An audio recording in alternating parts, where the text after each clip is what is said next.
Our next story is from Pakistan, which is in the midst of a food crisis. Prices of daily essentials are on the rise. Food commodities are not easily available. Many Pakistanis cannot even afford a proper meal a day. According to the latest Global Nutrition Survey, Pakistan now has the highest level of child malnutrition.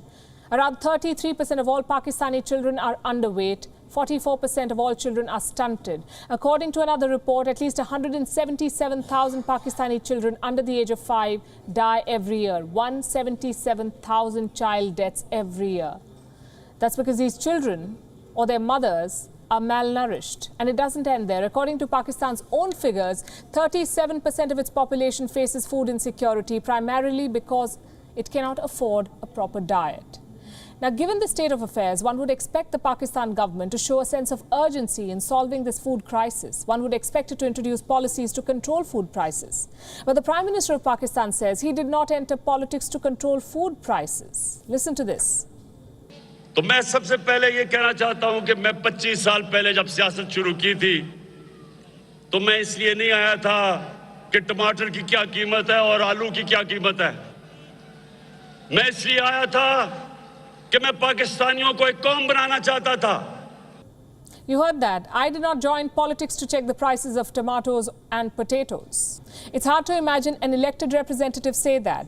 But then Pakistan is said to have a selected prime minister. Ensuring affordable food is the least a government can do. But for Imran Khan, this is a banal task. He says he became prime minister to serve a higher purpose, not to worry about mundane stuff like governance. Needless to say, Pakistanis are slamming him. They say it proves that he's unfit to run the country, that he has no plans to improve their lives.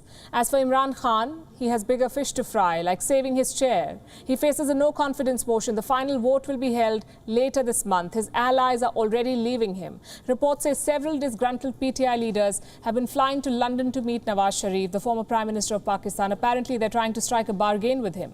What's worse, the Pakistan army is missing in action. The generals have not said a word about the opposition's efforts. And the silence is being perceived as a gesture of support for the no-confidence vote. Naturally, things are taking a toll on Imran Khan. At another rally held in Khyber Pakhtunkhwa, he took a jibe at the Pakistani army. He said, God made animals to stay neutral, not humans. Exact words spoken. Take a look. अच्छाई के साथ खड़े होते हो, अच्छाई के लिए जिहाद करते हो और बुराई के खिलाफ खड़े होते हो और बुराई के खिलाफ जिहाद करते हो। यानी कि जब अच्छा बुरा होता है तो अल्लाह ने हमें इजाजत ही नहीं दी कि हम न्यूट्रल हो जाएं। जानवर न्यूट्रल होता है, जानवर में अच्छे बुरे की तमीज नहीं होती। इंसान अच्छे के साथ खड़ा होता है। Humans stand with who's right. They don't stay neutral. Interesting take.